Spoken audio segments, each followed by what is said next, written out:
Hello, welcome to Libra Philippines. Ayan, so ito yung reading natin for Libra, Sun, Moon, Rising, Venus, and Jupiter Libra. Ayan, so hopefully ay makaresonate ka dito sa reading, no? Pero hindi naman natin yung nagagarantiya dahil ito ay general reading, hindi ito personal reading, okay? So kung gusto mo magpa-personal reading, pwede kang pumunta sa Facebook, search mo Jing Tarot Trader. Siya yung magbibigay ng personal reading sa'yo. And, by the way, available po dun sa akin TikTok shop, Wallet Lucky Charm. Ayan, mga piling-piling crystal yan, guys. Talagang lahat yan ay may kinalaman sa pag-a-attract ng money, pag-a-attract ng pera at ng swerte. Malagay sa wallet at sa mga cash register, lagay ng pera. So, if you want to avail Unicorn Princess Tarot, search mo na lang, ha? So, let's start your reading, Libra. Let's start your reading. Sun, Moon, Rising, Venus, Jupiter, Libra. 8 of Cups. The 2 of Wands and Page of Cups. Ayan, Cancer, Scorpio, Pisces, Aries, Leo, Sagittarius energy. Bottom of the deck is the Knight of Swords, Gemini, Libra, Aquarius. Ayan, Libra. Nakikita natin, marami kang actually plano in the future. I can see an offer na ikaw mismo ang magbibigay or gagawa or magsasabi in the future. Hindi pa lang particularly kung kanino, walang sinabi.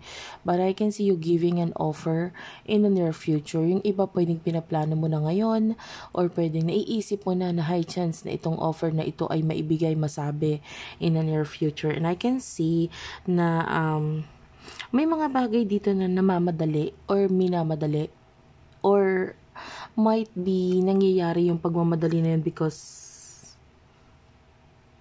of money or maybe some kind of communication, something na material na bagay na parang masyadong nagiging mabilis or madali para sa'yo. Okay? And you can see communication here. Someone here is yeah, I can see a soulmate energy. And I can see a soulmate energy sa inyong dalawa nitong taon to. I feel like naghihintay siya ng offer or maybe communication mula sa'yo, this person. Or vice versa, pwedeng ikaw ito naghihintay ng communication mula sa taong to. And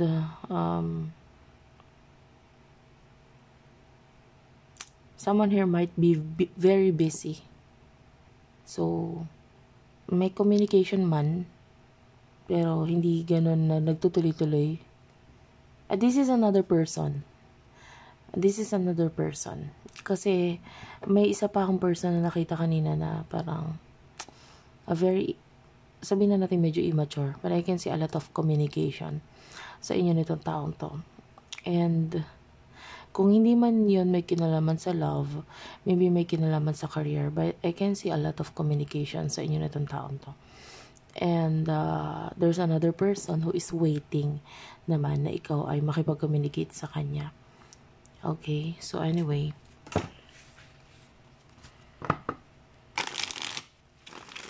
But you are focusing sa plano in the future, especially this year, nagkaroon ng pagbabago ng taon. So, maaaring meron ka mga bagong plano. Kung hindi man year ngayon, maybe sa mga susunod na taon, there's this plan na maaaring nagmumula sa'yo. O kung hindi mo pa naiisip itong planong ito, malapit mo nang maisip itong planong ito. Yeah, yung iba may kinalaman sa pagpunta sa malayo.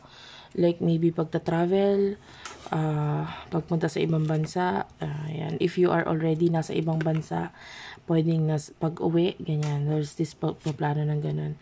And I can see this Queen of Pentacles.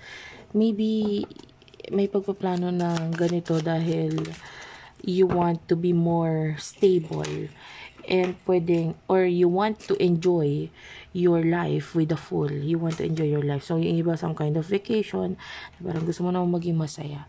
And yung iba, pwedeng, you want to make this happen, itong pagta-travel na ito, na para magkaroon ka ng something nga na may i-offer mo itong bagay na ito na maaaring gusto mong i-offer in the future.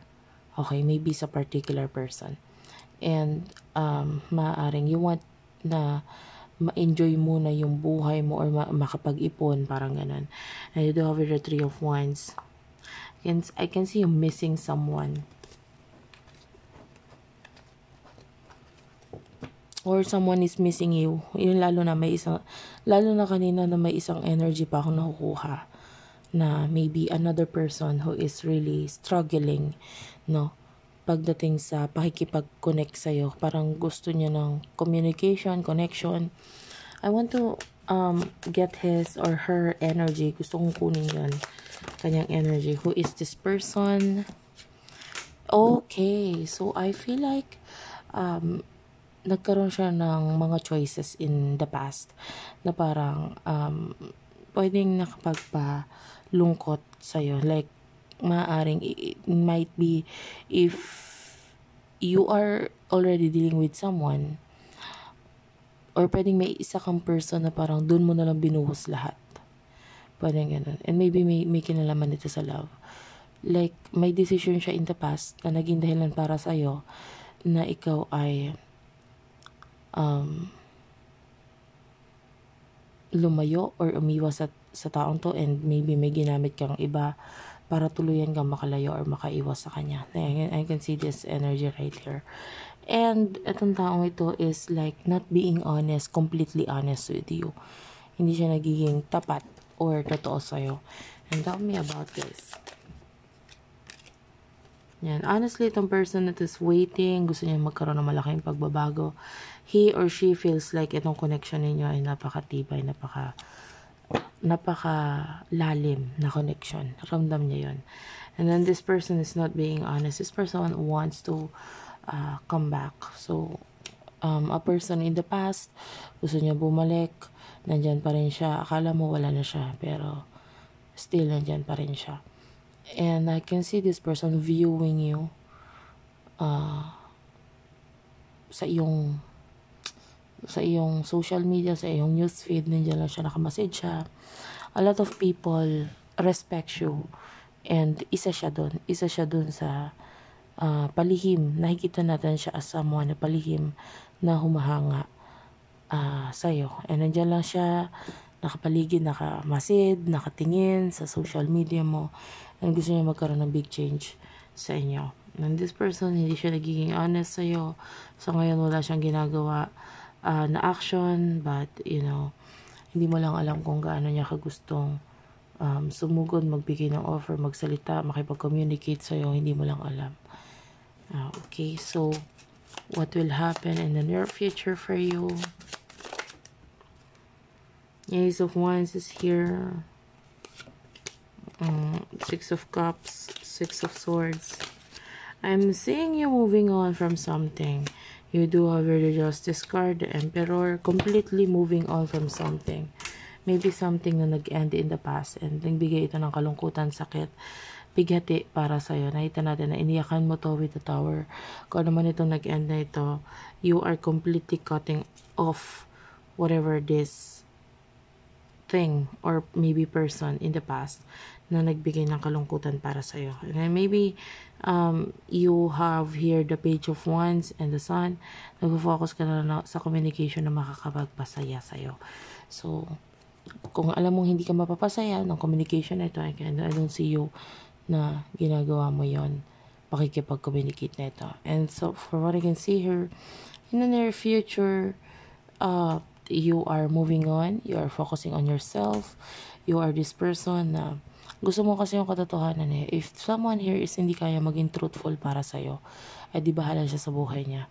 Okay? You want someone na magiging loyal, truthful, magiging totoo sa emotions niya, magsasabi kung ano to talagang gusto niya, intention niya. Ayaw mo na ng mind games. You don't like mind games anymore. And maybe naging part yun para maging naging parte yun or naging lesson yun sa'yo this 2023 na parang ayoko na ng ganun. Sabihin niya yung totoo, parang ganun. So, kung hindi kayang sabihin ng taong ito yung totoo para sa'yo, nakikita natin na nag-move on ka and naka-move on ka na and you're focusing on new beginnings. But I can see also a new beginning with regards to past in the near future. And tell me about this.